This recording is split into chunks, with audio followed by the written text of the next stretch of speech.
chargé de mission copropriété à l'Agence parisienne du climat, va animer cette conférence qui s'intitule « Comment élaborer et engager sa rénovation énergétique en copropriété ». Juliette, c'est à toi. Oui, bonjour à toutes et à tous. Et donc pour cette première conférence de la journée, on accueille Alexandre Goncalves de la société d'assistance à maîtrise d'ouvrage Rhizome et Véronique Javel du groupe AEM Architectes qui vont nous parler de la démarche de rénovation énergétique en copropriété et en particulier du travail qu'ils font en collaboration entre assistance à maîtrise d'ouvrage AMO et maîtrise d'œuvre. Voilà, donc je laisse la parole à Alexandre Goncalves. Bonjour à tous, merci d'être présents nombreux pour cette conférence. Donc je suis Alexandre Goncalves de la société Rhizome. Je suis accompagné aujourd'hui par Véronique Javel, donc juste ici, donc du groupe AEM Architectes. Donc on intervient en duo AMO maître d'œuvre, donc pour vous parler de ce sujet de comment élaborer et engager sa rénovation énergétique en copropriété.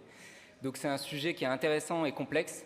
C'est pourquoi on voulait vraiment vous présenter deux acteurs de ce type de projet, donc la partie AMO plus ingénierie, on va dire, et la partie maîtrise d'œuvre avec l'architecte. Donc c'est pourquoi on intervient en duo aujourd'hui. Voilà, on vous présentera notamment des retours d'expérience de copropriétés donc, qui ont engagé leurs travaux de rénovation énergétique, qui sont en cours de travaux, qui vont commencer ou qui sont terminés, voilà, afin de vous montrer un petit peu comment y arriver, comment définir son programme de travaux et le faire voter en Assemblée Générale. Avant de passer dans le retour un petit peu plus technique des retours d'expérience, je vais vous présenter rapidement la société Rhizome. Donc nous, on intervient, comme l'a dit Juliette, en tant qu'AMO, assistant à maîtrise d'ouvrage, auprès des copropriétés dans les projets de rénovation énergétique. On accompagne les copropriétés de A à Z dans leurs projets de rénovation énergétique, dès la phase de diagnostic jusqu'à la réception des travaux. Pourquoi les copropriétés ? À l'origine, on est vraiment parti d'un constat, c'est que la rénovation énergétique en copropriété est très complexe, plus complexe que sur d'autres bâtiments, plus complexe qu'en tertiaire ou chez les bailleurs sociaux. Vous vivez la copropriété au quotidien, donc vous savez que c'est très compliqué de mobiliser l'ensemble des copropriétaires autour d'un projet commun et de mettre tout le monde d'accord, ou du moins une majorité, pour avoir un vote favorable en Assemblée Générale. Donc on s'est vraiment dit qu'il y avait un réel besoin d'accompagnement, et un accompagnement qui soit à la fois sachant, donc qui va maîtriser l'ensemble des problématiques qu'on peut rencontrer sur ce type de projet, donc des problématiques techniques, financières, juridiques ou encore sociales, mais également un accompagnement qui soit indépendant, c'est-à-dire qu'il n'ait pas d'intérêt dans ce qui sera réellement engagé par la copropriété. Donc c'est comme ça qu'on a vraiment défini ce rôle d'AMO auprès des copropriétés et qu'on intervient depuis plus d'une dizaine d'années auprès des copropriétés. Donc aujourd'hui, on a accompagné plus de 2000 logements dans leurs travaux de rénovation énergétique et on a à peu près 1500 logements qui sont sur le point d'engager leurs travaux de rénovation énergétique globale. On travaille sur une grande partie de nos opérations du coup, avec le groupe AEM Architectes, donc, qui du coup fait la maîtrise d'œuvre des opérations. Vous avez ici quelques photos d'opérations qu'on a accompagnées, donc des opérations à Paris, dans les Hauts-de-Seine, en Essonne également. On est plutôt sur des grosses copropriétés de plus de 100 logements en général, et dont certaines ont été primées par des trophées Coach Copro, du coup décernés par l'Agence parisienne du climat. Un mot rapide sur l'organisation qu'on a mis en place en copropriété. On s'est rendu compte qu'il y avait un réel besoin de mettre en place une organisation des acteurs qui place le copropriétaire au centre du processus. Donc vous avez le copropriétaire en rouge sur ce schéma-là, c'est peut-être pas trop lisible, mais globalement le copropriétaire est en rouge, est au centre.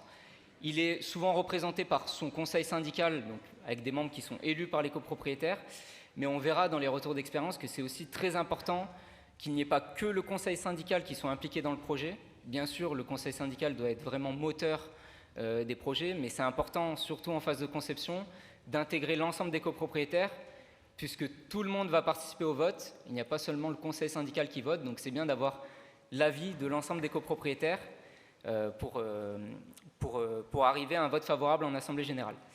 Et du coup, on a l'AMO qui est également au centre avec le copropriétaire et qui va piloter l'ensemble du projet, l'ensemble des expertises, qu'elles soient techniques, financières ou architecturales. L'AMO, il faut savoir qu'il peut faire une partie des expertises. Donc il peut notamment réaliser les études énergétiques. Nous, c'est le cas, on le fait en interne. Il peut réaliser l'ingénierie financière. Nous également, chez Rhizome, on le fait en interne. Et pour tout ce qui va être architecture, on va chercher du coup des cabinets d'architecture compétents, comme le groupe AEM. On peut intervenir à différentes phases du projet. C'est vraiment important d'avoir l'AMO, de consulter l'AMO le plus tôt possible dans votre projet de rénovation énergétique.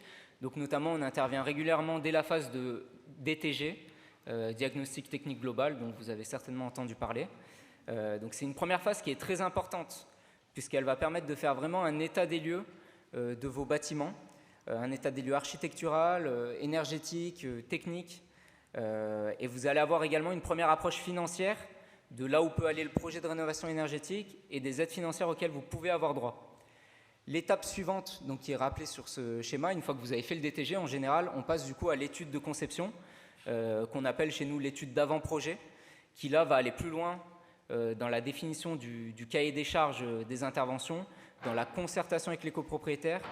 On va également consulter des entreprises de travaux, dans l'objectif de donner les outils à la copropriété pour décider un programme de travaux avec un budget maximum et définitif qui sera approuvé par l'Assemblée générale des copropriétaires.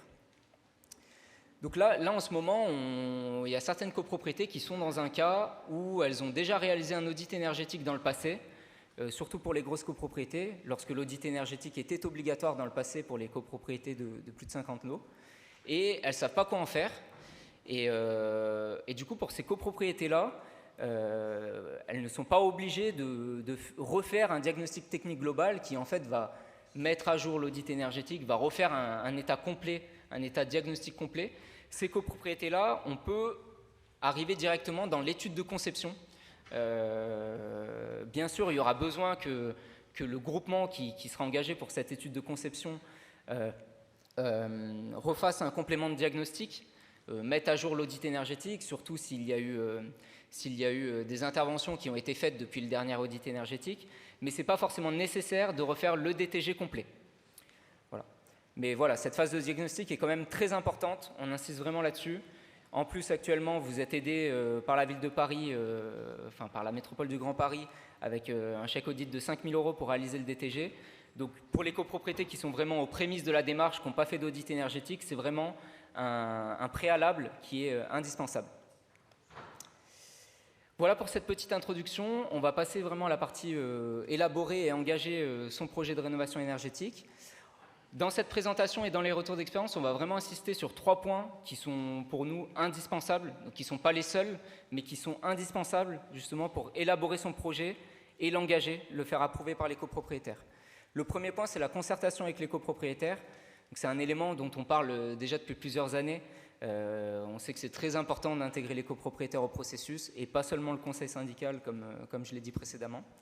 Le deuxième point très important, c'est l'ingénierie financière. Il faut vraiment qu'elle soit poussée, puisqu'on va se rendre compte que parfois ça coûte moins cher d'aller plus loin dans la démarche, parfois ça coûte moins cher quand on fait plus. Donc c'est important d'être bien accompagné là-dessus et de pousser la démarche.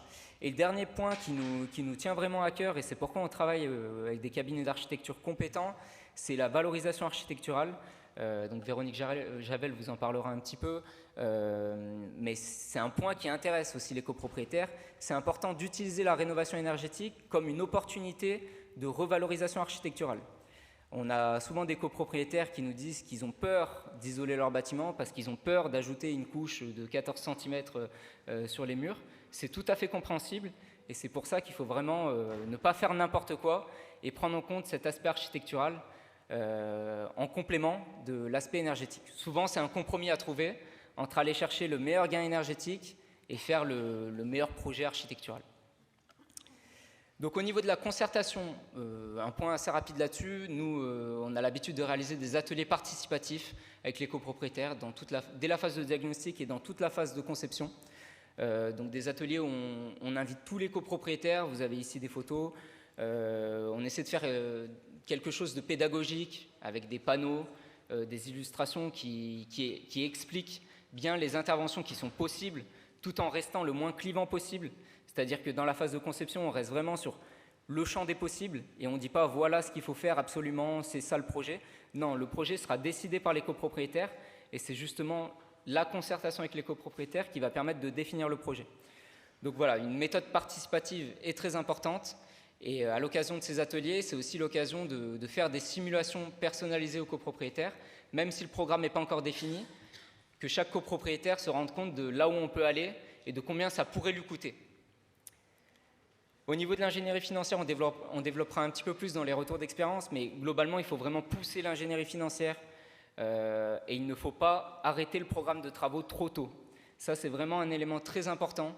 On le verra dans les retours d'expérience, je le disais également tout à l'heure, ça coûte parfois moins cher d'aller plus loin. Parfois, quand on ajoute une intervention au programme de travaux, on va déclencher des aides financières, on va atteindre un palier de gain énergétique qui va permettre de déclencher des aides financières et ça va coûter moins cher finalement pour les copropriétaires.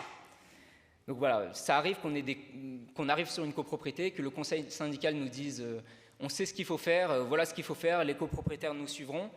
Ce n'est pas forcément la bonne démarche, ça peut marcher, mais il ne faut pas arrêter le programme de travaux trop tôt, il faut plutôt le construire avec les copropriétaires, de façon à aller chercher le maximum d'aide financière, définir les restes à charge pour les copropriétaires et permettre à chacun de prendre une décision en fonction de ses éléments personnels. Je vous propose de rentrer maintenant dans les cas concrets. On va démarrer par une copropriété qui est située à Paris 19e, donc une copropriété de 63 logements. Je laisse la parole à Véronique Javel pour la présentation de cet ensemble. Oui, bonjour. Donc pour ce premier exemple, voilà une petite copropriété de 60 logements à Paris. C'est un immeuble sur lequel nous avons fait nous avons élaboré un programme ambitieux de rénovation énergétique puisque nous intervenons sur l'ensemble des façades. En intégrant des coffres de volets roulants, puisqu'on va le voir, c'était un sujet important de confort d'été sur ces bâtiments. Bien sûr, isolation de tout ce qu'on pouvait isoler en plancher. Et puis donc quelques interventions sur le chauffage, notamment une intervention sur la régulation avec un système prédictif de régulation du chauffage, et puis donc une mise en place de ventilation hybride en toiture. Alors, c'est un bâtiment des années 60, typique. Voilà sa façade sur rue avant, après. Le sujet, en fait, sur ce bâtiment, sur la rue, c'est d'abord préserver une architecture moderne, même si, enfin, un peu style moderniste, on va dire, même si elle était dans un état vraiment détérioré. Donc, préserver son écriture architecturale et en même temps, justement, lors des ateliers de concertation, on s'est aperçu, et puis on le voyait bien aussi en façade, que le vrai sujet de cette façade, c'était le confort d'été. Et c'est pour ça qu'on a vu apparaître sur cette façade énormément de persiennes en PVC qui sont apparues au fil du temps pour protéger du rayonnement du soleil, puisque la façade est orientée sud-ouest avec un dégagement important sur la rue. Donc voilà, vraiment les deux principes sur cette façade-là, les deux principes fondateurs, c'est premièrement garder cette écriture en bande, d'une allège claire en bande, des fenêtres en retrait et intégrer des coffres de volets roulants dans la façade. Voilà, donc pour cela, on fait une étude toujours importante par rapport justement aux matériaux possibles, puisque quand on est en isolation par l'extérieur, on a plusieurs types de matériaux et de revêtements possibles. Ici, vraiment, il fallait garder le côté minéral de la façade, donc il n'était pas question de mettre en place un bardage métallique. On est forcément passé par un bardage pour intégrer les coffres de volets roulants. Et donc on a choisi des matériaux de qualité, de la brique d'Herreri Montrieux par exemple en allège, et puis un bardage cuivré sur les fenêtres en bande de cette façade. Voilà, donc c'est un chantier qui est en cours. La façade cour est un peu plus simple et plus classique en isolant avec un revêtement, un enduit, voilà, un EMI, un enduit surisolant. Et puis donc une intervention en toiture avec la ventilation. Donc avec ce programme-là, on a réussi à atteindre 52% d'économie d'énergie, ce qui est quand même très important. Et donc grâce à cela, on arrive à une étiquette qui est BBC, qui est largement BBC, hein, puisqu'on arrive à 93, je crois, kilowatts par mètre carré par an. Je laisse Alexandre sur le processus. Alors sur ces retours d'expérience, on va beaucoup insister sur l'aspect financier qui vous intéresse certainement. Du coup, sur cette opération-là, on a réussi à... Donc c'est un projet qui a été voté en 2020. Donc on a réussi à mobiliser l'aide Éco-Rénovons Paris, le premier dispositif qui a eu lieu entre 2016 et 2020. L'aide ANA Habiter Mieux, qui était un dispositif qui existait, qui grossièrement, si je simplifie, a été remplacé par ma prime Rénov copropriété. L'éco-prêt à taux zéro, donc l'ensemble des copropriétaires qui le souhaitaient ont pu adhérer à un prêt à taux zéro collectif, donc peuvent financer leurs travaux sans intérêt. Et ils auront également droit à une exonération de la taxe foncière, puisque c'est un nouvel élément qui est arrivé très récemment, qui est en cours de validation. Pour les copropriétés parisiennes qui engagent des travaux de rénovation énergétique, les copropriétaires auront droit à une exonération de taxe foncière de 100% de la part communale pour une durée de 3 ans à partir de l'année qui suit la fin des travaux. Donc voilà, le programme de travaux a vraiment été monté avec les copropriétaires de façon à mobiliser l'ensemble des aides financières et finalement on a optimisé le programme, on est allé chercher le programme le plus avantageux d'un point de vue financier. Je vous donne des petits éléments financiers. Donc là, vous avez un tableau qui n'est pas forcément lisible pour tout le monde, mais un tableau de bilan financier de l'opération. Là, on raisonne hors économie d'énergie. Globalement, on est sur un montant, toutes dépenses confondues de l'opération, de l'ordre de 1,5 million. 1,5 million, il faut savoir qu'il faut toujours ajouter au prix des travaux tous les frais associés qui vont être les honoraires des prestataires, du maître d'œuvre, de l'AMO, du contrôleur technique, de l'assurance dommage ouvrage, une part d'aléas également, puisqu'on n'est pas à l'abri d'avoir des aléas en cours de chantier, donc c'est important d'avoir des aléas dans le budget de façon à ne pas revenir vers les copropriétaires et leur demander plus d'argent en cours de travaux. Donc environ 1,5 million engagés. Au niveau des aides financières, on est à presque 900 000 € au total d'aides financières entre Éco-Rénovons Paris, ANA Habiter Mieux et les bonus individuels pour les copropriétaires éligibles, modestes et très modestes. Donc finalement, on arrive à un reste à charge global pour la copropriété de l'ordre de 600 000 €. Ce qui fait que si on rapporte ça en moyenne sur 63 logements, on a environ 9 500 € par logement en moyenne. Et là, on raisonne hors économie d'énergie. Donc 9 500 € qui pourront être financés sur 15 ans à taux zéro. Pour vous donner une idée, quand on rapporte ça sur un logement T4, donc les T4, c'était les logements les plus gros de la résidence. Un T4, un copropriétaire non éligible, donc qui n'a pas le droit à des aides financières qui dépendent de ses revenus, il tournait autour de 84 € par mois de mensualité. 84 € par mois. Pour un copropriétaire éligible, donc c'est l'exemple qui est juste en bas, donc un éligible modeste, on ne parle pas d'un très modeste là, pour le modeste, il est autour de 34 € par mois de mensualité de prêt. Et là, encore une fois, je raisonne hors économie d'énergie. On va rajouter les économies d'énergie, là, on revient sur notre tableau précédent, on ajoute les économies d'énergie qu'on cumule sur la durée de l'emprunt. On arrive finalement à un reste à charge pour la copropriété, une fois qu'on a déduit à tout ça les économies d'énergie, de l'ordre de 223 000 €. Ce qui fait que finalement, on réduit à 3 500 € par logement, et ce qui revient à un effort financier réel en moyenne pour les copropriétaires de 19 € par mois. 19 € par mois à ajouter à leur charge courante de copropriété. Donc c'est l'équivalent d'un abonnement de téléphone portable, par exemple. Donc on paye notre rénovation énergétique, ici, avec un effort financier de l'ordre de 19 € par mois. Voilà, je voulais vraiment vous montrer cet exemple pour vous expliquer que finalement, ne pas arrêter son programme de travaux trop tôt, ça permet d'aller plus loin et de payer moins cher, puisque là, au début, lorsqu'on a été missionné, la première chose que la copropriété nous a demandé, c'est d'étudier le ravalement simple. Ce qu'on a fait. On s'est rendu compte que finalement, si on allait plus loin, on déclenchait toutes ces aides financières, on déclenchait les économies d'énergie, et l'effort financier à faire pour les copropriétaires était très réduit, ce qui a permis d'approuver le projet à une grande majorité. Et donc voilà, c'est une opération qui est en cours de travaux, qui devrait se terminer cet été. Et les copropriétaires sont très contents d'avoir finalement engagé la rénovation énergétique et d'avoir déclenché autant d'aides financières. Pardon. On passe au deuxième retour d'expérience. Je redonne la parole à Véronique Javel. Oui, alors là, on a un cas qui est très différent, bien sûr, puisqu'on est à Orsay, donc une résidence de 9 bâtiments. On a à peu près 160 logements dans un cadre très boisé, hein, c'est dans une parcelle très boisée.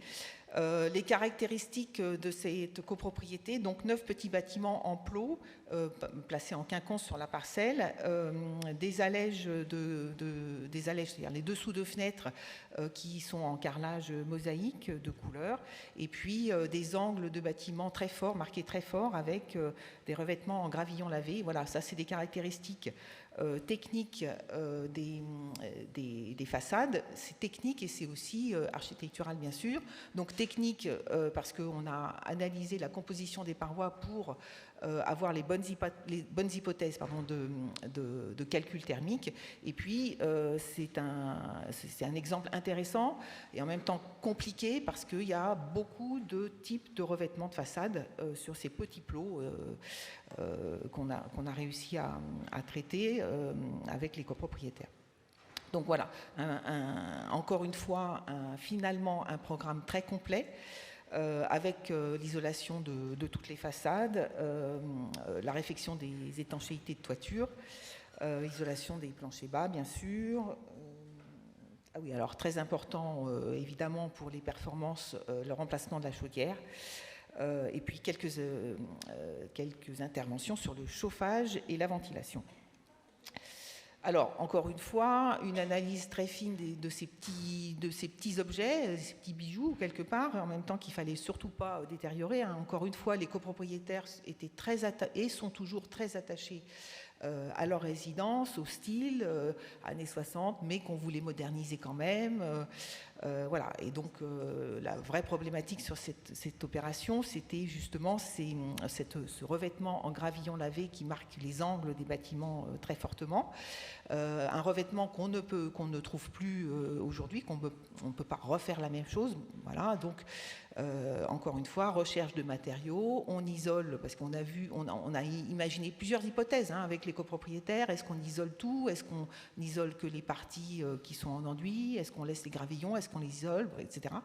Donc on a proposé plusieurs types de matériaux et une fois encore, on est tombé sur un matériau qui rappelle la minéralité du gravillon lavé, puisqu'on est parti sur un bardage en terre cuite une fois encore et en briques moulées main. Pour les mosaïques, c'est beaucoup plus simple, hein, puisque aujourd'hui on a des matériaux qui permettent d'isoler et de refaire un revêtement en carrelage, en petit carrelage de 2.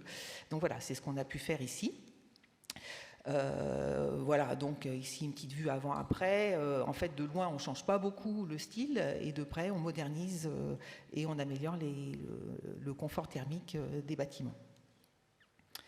Donc, un résultat très intéressant ici, puisqu'on arrive à plus de 60% d'économie d'énergie et une étiquette qui atteint les 71 kWh par mètre carré par an, donc évidemment largement BBC Rénovation. Donc ici, au niveau aide financière, on déclenche également de nombreuses aides financières. Donc c'est un projet qui a été voté, celui-là, en 2022. Donc très récent. Les travaux n'ont pas encore commencé, ils débuteront cet été. On déclenche MaPrimeRénov' copropriété avec des bonus, donc notamment le bonus BBC. Vous savez qu'il y a un bonus qui est de l'ordre de 500 € par logement lorsqu'on atteint le niveau bâtiment basse consommation. Le bonus coprofragile qui est de 3 000 € par logement, donc là c'est lié au taux d'impayé de la copropriété. Et sur le secteur, on avait également des aides locales, donc là c'est important aussi d'avoir un AMO qui va vous permettre d'aller chercher toutes les aides qui existent. On avait une aide de la communauté d'agglomération Paris-Saclay, avec un bonus également pour l'atteinte de l'étiquette B. Donc ça, c'était pour tous les propriétaires occupants. Il y avait une aide de la communauté d'agglomération et également une aide du département. Donc s'il y a des copropriétaires qui sont dans ce secteur-là, c'est vraiment une opportunité pour engager des travaux de rénovation énergétique. On revient sur notre bilan financier qui est assez similaire au précédent. Là, globalement, on était sur à peu près 5 millions, toutes dépenses confondues. Là, on a notre tableau, on a déjà intégré les économies d'énergie, on a environ 3,7 millions de financement, ce qui fait qu'on est sur un reste à charge de 1 375 000 et donc environ 8 700 € par logement en moyenne. Donc là encore, on voit que finalement, le reste à charge n'est pas forcément très élevé. C'est plutôt un reste à charge qui est assez similaire à un projet de ravalement simple. Cet exemple est très intéressant aussi dans le sens où, là ici, on a deux tableaux qui vous montrent le cas si on faisait que des interventions sur l'enveloppe ou si on ajoutait les interventions sur les systèmes, donc sur la ventilation et le chauffage. Je vous disais tout à l'heure que parfois ça coûte moins cher d'ajouter une intervention. Ben là, ça a été le cas. Par exemple, si on intervenait que sur l'enveloppe, sans toucher à la ventilation et au chauffage, on avait un reste à charge de l'ordre de 18 000 € en moyenne pour les copropriétaires. On s'est rendu compte que lorsqu'on ajoutait les interventions de ventilation et de chauffage, donc globalement on a mis en place une ventilation naturelle hybride sur cette résidence, et sur le chauffage on remplace la chaudière, on met en place un système de régulation prédictive, on arrive à un reste à charge de 10 000 € par logement en moyenne. Donc en fait, encore une fois, là c'est un exemple qui montre vraiment qu'il ne faut pas arrêter son programme de travaux trop tôt, puisque finalement l'ajout d'une ou plusieurs interventions a permis de faire basculer les restes à charge des copropriétaires. Donc voilà, cet exemple concret vous montre vraiment cet aspect-là, qui est souvent, c'est souvent le cas dans les projets de rénovation énergétique. Troisième exemple, une copropriété parisienne dans le 15e. Alors voilà, une copropriété, encore une fois, immeuble des années, fin des années 50, très dense, en milieu urbain dense, dans le 15e arrondissement, 177 logements, avec un plan en peigne. Donc sur cette opération, il y avait déjà eu des interventions avant notre arrivée, notamment la résidence avait changé ses chaudières, pas récemment, donc elles étaient encore tout à fait bonnes. Et puis donc ils avaient aussi déjà fait l'isolation de leur toiture, par exemple. Donc on est arrivé, on a terminé le travail quelque part et on a isolé les parois, donc les façades, refait l'étanchéité des toitures basses des bâtiments qui n'avaient pas été faites, et puis donc un ravalement de réparation, de remise en état avec l'étanchéité des balcons, et donc les remplacements des portes de hall, ce qui nous a permis de moderniser un petit peu tout ça aussi, avec un résultat, donc avec une étiquette qui arrive à 150 kWh par mètre carré par an, avec 35% d'économie d'énergie. Je crois qu'on va revenir après sur le financement de tout ça. Voilà une photo avant, donc un bâtiment qui avait subi plusieurs ravalements, et des ravalements qui n'étaient pas forcément très fins, puisque le bâtiment avait été entièrement recouvert d'un revêtement plastique épais qui posait d'ailleurs des problèmes de pathologie à l'intérieur du bâtiment, puisqu'il y avait pas mal de moisissures qui s'étaient développées du fait de ce revêtement. Et en plus, ce revêtement avait complètement homogénéisé l'ensemble des façades dans l'aspect, et notamment ces petits bâtiments à R+1 qu'on voit ici sur la rue, sur la droite, qui à l'origine étaient détachés des bâtiments hauts et qu'on a voulu, avec les copropriétaires bien sûr, qui souhaitaient une revalorisation de tout ça, qu'on a voulu détacher de l'ensemble des bâtiments hauts. Et donc, en fait, c'est sur ces petits bâtiments-là qu'on a travaillé vraiment sur la revalorisation architecturale en mettant, encore une fois, un matériau pérenne, très parisien, encore une fois de la brique. Aujourd'hui, on a trois exemples avec de la brique. Et donc, en étage, des revêtements clairs, lumineux, qui détachent les volumes. Donc voilà un cas de rénovation énergétique avec une forte demande quand même des copropriétaires pour changer l'image de leur résidence, ce qu'on a pu faire avec eux, sans toutefois évidemment bouleverser non plus l'image de la résidence. On est toujours dans la continuité de l'architecture d'origine, tout en la revalorisant. Voilà, alors évidemment, nous architectes, pour nous c'est une évidence, quand on a des bâtiments qui sont beaucoup plus bas que les autres, tout de suite on pense à la végétalisation des toitures terrasses. Ici il y avait plus de 500 mètres carrés de toiture à végétaliser, ce qui évidemment favorise le verdissement de l'îlot, hein, le confort d'été, biodiversité, maintenant on connaît un petit peu tout ça. Et moi ce que je trouve frappant aussi sur cette opération, c'est que cette valorisation verte des toitures, elle bénéficie bien sûr aux copropriétaires qui voient ces toitures de chez eux, mais beaucoup aussi pour tous les riverains qui ont la vue sur cette copropriété. Alors, donc, encore une autre spécificité sur cette rénovation, où on a pu, grâce à un timing favorable et une recherche sur les matériaux, utiliser pour la première fois sur des bâtiments de cette hauteur, hein, R+6, R+7, une isolation biosourcée, donc, avec donc un isolant qui est en laine de bois sur 90% ou 95% des façades. Voilà pour l'enveloppe, l'architecture, et on passe au financement. Oui, cet exemple, juste pour vous expliquer pourquoi on a choisi la laine de bois, pourquoi on a fait de la végétalisation. On a tendance à croire que c'est pas donné à tout le monde, qu'on peut pas se le payer. Et en fait, du fait d'avoir poussé l'ingénierie financière, on a aussi eu un timing qui fait qu'on a eu des prix intéressants sur la laine de bois, mais on a permis aux copropriétaires d'accepter ce surcoût. En fait, pour la laine de bois par rapport à la laine de roche, on avait un surcoût de l'ordre de 1,50 € par mois et par copropriétaire.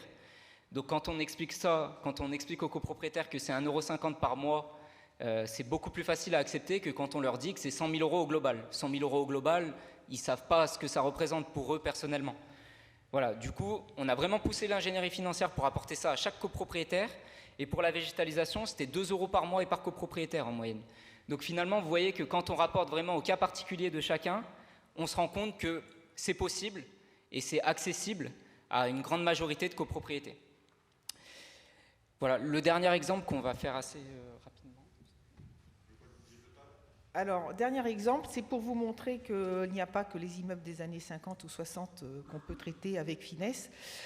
Ici, c'est un exemple d'un immeuble des années 30 à Boulogne-Billancourt qui avait oublié, en fait, qui avait été complètement recouvert, encore une fois, d'un revêtement plastique épais qui avait caché toutes les modénatures d'origine de ce bâtiment, qui est en fait un bâtiment des années 30 avec beaucoup de trésors cachés, sur laquelle on a pu faire donc une rénovation énergétique complète en choisissant l'endroit où on mettait l'isolation des façades.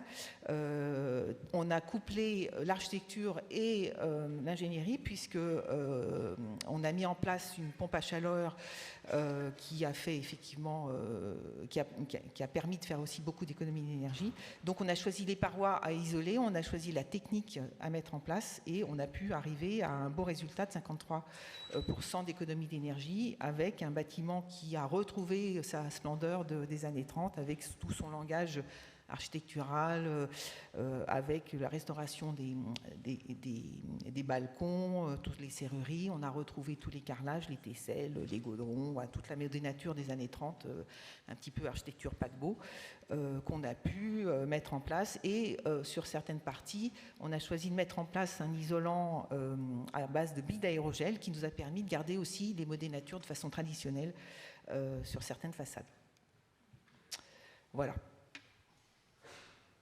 Voilà un dernier exemple encore qui montre que finalement on peut, sur cette dernière copropriété, il pensait également que ce n'était pas possible d'isoler, qu'on était obligé de faire un ravalement simple. Et voilà encore un exemple qui montre que quand on va plus loin dans la démarche, qu'on approfondit vraiment les études, on parvient à trouver un programme optimisé.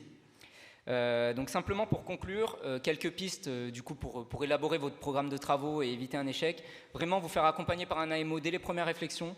L'AMO pourra vraiment vous guider dans le pilotage des expertises, aller chercher le bon intervenant au bon moment. Pousser les études avant le vote mais sans décision clivante. Quand on dit de ne pas avoir de décision clivante, c'est-à-dire de ne pas arrêter le programme de travaux trop tôt ou forcer pour faire entrer une intervention dans le programme.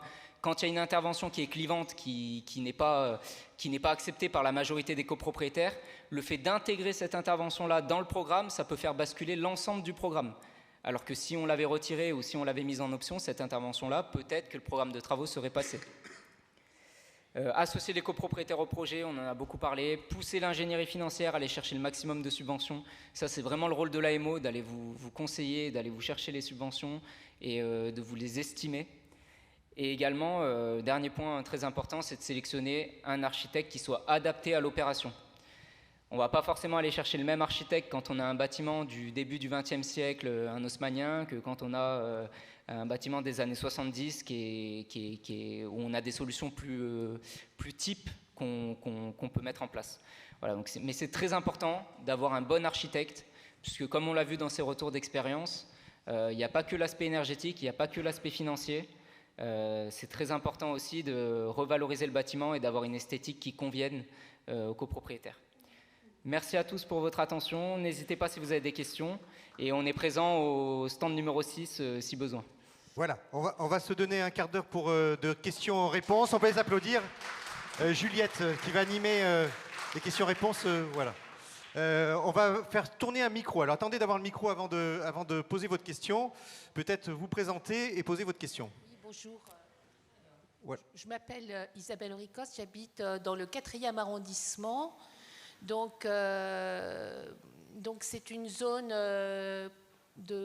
protégée au plan historique, donc très vieux immeubles. Donc j'ai cet exemple-là et vous ne montrez que des exemples de copropriétés relativement modernes, parce que votre exemple des années 30, c'est quand même relativement moderne et ce sont des situations qui se prêtent aux rénovations globales, alors que dans le Marais, vous avez des situations plus complexes. Deuxième question, c'est le haussmannien. Donc voilà, c'est ça. Alors, voilà, merci madame. Merci. C'est vrai que nous, comme je le disais au début, on est spécialisé dans les grosses copropriétés. En général, dans ces quartiers-là, on a plutôt des petites copropriétés de 10, 20 logements. Donc, ce n'est pas vraiment notre cœur d'expertise. Sur les haussmanniens et les copropriétés début 20e, c'est vrai qu'on n'a pas forcément les mêmes solutions. Souvent, on a une façade cour. Il faut savoir que quand on raisonne au global, même si on n'isole pas toutes les façades, on a quand même un gain énergétique global. Donc c'est vrai qu'en termes de confort, ceux qui donnent sur la façade rue, qu'on n'isole pas, ils ne vont pas ressentir une grande amélioration du confort par rapport à ceux qui donnent sur la façade cour, qu'on peut en général isoler lorsqu'on est sur ce type de bâtiment. Ce n'est pas toujours le cas, bien sûr. Mais voilà, c'est vrai que sur ces bâtiments-là, il faut raisonner sur les façades cour, sur les toitures, si on peut sur les systèmes également. Souvent, on est en chauffage individuel, donc c'est un petit peu plus compliqué.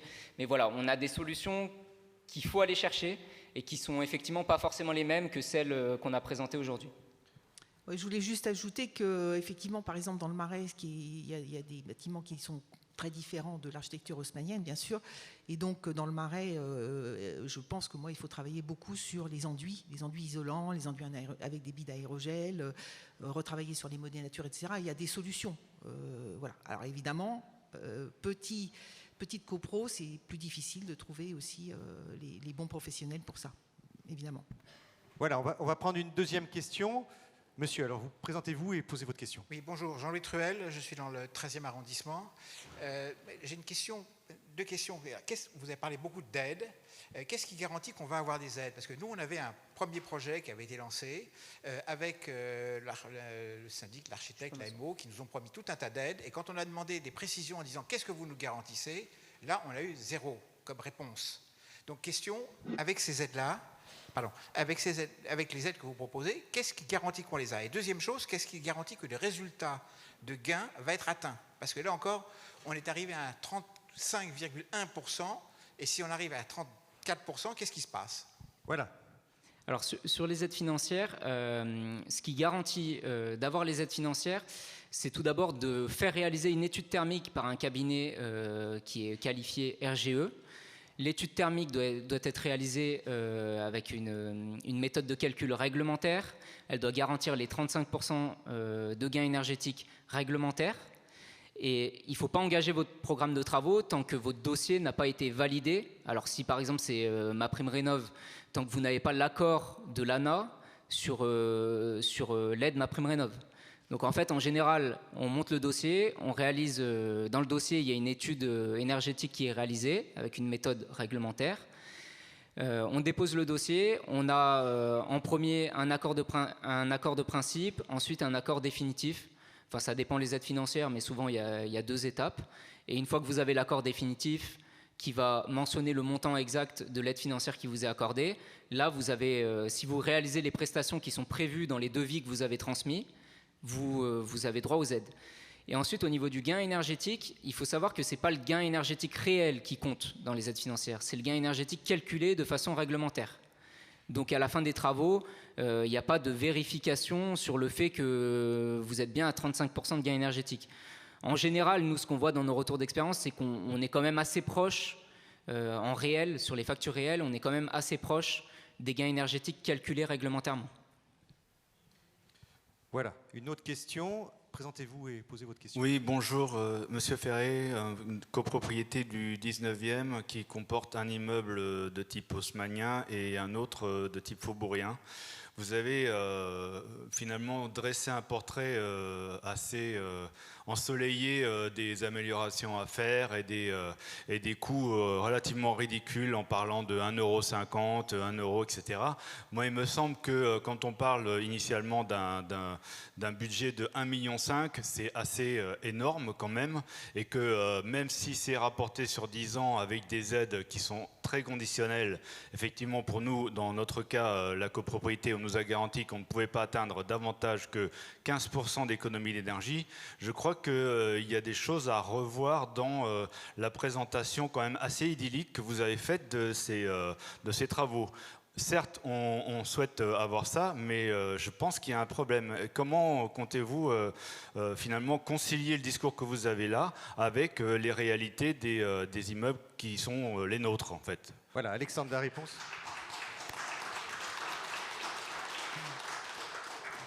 Alors, les exemples qu'on vous présente sont des réalités, hein. C'est vrai que ce sont des copropriétés qui sont différentes de celles que vous présentez, mais ce sont des réalités avec des aides financières validées, des économies d'énergie au rendez-vous. Les exemples présentés, effectivement, sont assez optimistes, enfin, on peut dire ça. C'est basé sur des copropriétés entre les années 50 et 70. Il y a quand même un exemple d'une copropriété des années 30 qui déclenche toutes les aides financières. Effectivement, si vous me dites que vous ne pouvez pas dépasser les 15% d'économie d'énergie, vous n'allez pas déclencher ma prime rénov' notamment. Donc effectivement, les restes à charge seront plus élevés. Alors comme je l'ai dit tout à l'heure, nous on est vraiment plutôt spécialisés sur les grosses copropriétés. En général, ce sont des copropriétés qui du coup sont dans une période entre les années 50 et les années 70 et qui du coup ont un gros potentiel d'économie d'énergie et du coup déclenchent beaucoup d'aides financières. Il faudrait pour votre cas particulier avoir des retours d'expérience sur ces cas-là. Nous, on a le retour d'expérience de la copropriété qu'on a présentée années 30, où du coup la rénovation énergétique a coûté le même prix qu'un ravalement simple. Mais là, encore une fois, on a déclenché des aides financières parce qu'on a fait beaucoup de gains énergétiques. Oui, je voudrais quand même compléter. Évidemment, c'est un vrai sujet. Les petites copropriétés, c'est un vrai sujet, on ne peut pas le nier. Moi, j'ai quand même, je voudrais quand même attirer l'attention sur le fait que on peut aussi agir sur ce qu'on appelle les systèmes, hein, c'est-à-dire bien regarder, moi qui suis architecte, je vous parle de technique, hein, bien regarder ce qu'on peut faire sur les chaufferies, sur la ventilation, sur les toitures, vos toitures en zinc, c'est vraiment des fours hein, sur Paris. Donc voilà, il y a quand même beaucoup de pistes. Après, évidemment, il faut travailler avec des bouquets de travaux et sur les petites copros, moi je suis d'accord avec vous, c'est un vrai sujet. Voilà. Voilà, une autre question. Alors monsieur, présentez-vous. C'est un sujet de financement. Oui. C'est un sujet d'aide, de financement. Oui, bonjour, François Baudouin, dans le 18e arrondissement, un immeuble avant les années 48. Mais la question pose sur le premier exemple que vous avez pris. Vous avez dit, c'était un exemple sur 1,5 million € de travaux et nette financière 900 000 €, et puis vous développez pour que ça se termine pas trop cher. Mais vous avez parlé aussi des suppléments annexes engagés sans nous donner de précision sur ces suppléments annexes, le pourcentage, et sur ces suppléments annexes, je suppose qu'on n'a pas d'aide financière. Si, alors on en a parlé, on avait, dans le tableau c'était détaillé qu'il y avait à peu près 1,2 million de travaux et 300 000 € de frais associés. Dans les frais associés, c'est la maîtrise d'œuvre, l'AMO, le contrôleur technique, l'assurance dommage ouvrage. Il y a également un budget pour des aléas techniques et financiers potentiels. Voilà, les frais associés sont votés en même temps que le programme de travaux. Juste une précision sur les aides financières, sur ce type de coûts dont fait partie, j'imagine, la prestation de maîtrise d'œuvre. Donc il existe une aide de la métropole du Grand Paris pour cette aide. Et ensuite sur la question précédente de monsieur sur une copropriété qui réalise uniquement 15% de gains énergétiques, au niveau local, il peut exister des programmes d'aide aussi pour des programmes de travaux qui permettent moins de 35% de gains énergétiques. Et juste pour compléter sur la partie frais associés qui ne sont pas financés, il faut savoir que les honoraires de maîtrise d'œuvre sont subventionnables par MaPrimeRénov'. Hein. Les honoraires maîtrise d'œuvre sont éligibles à MaPrimeRénov'. Voilà, madame, une question, présentez-vous et posez votre question. Je m'appelle Brigitte Marie Bertelli, je fais partie d'une copropriété qui se trouve rue de Lyon dans le 12e. Et nous avions fait une étude énergétique en 2011 ou 2012 avec l'APC qui n'a pas donné une énorme satisfaction. C'était très tôt, hein. On a eu une subvention de la région de mémoire.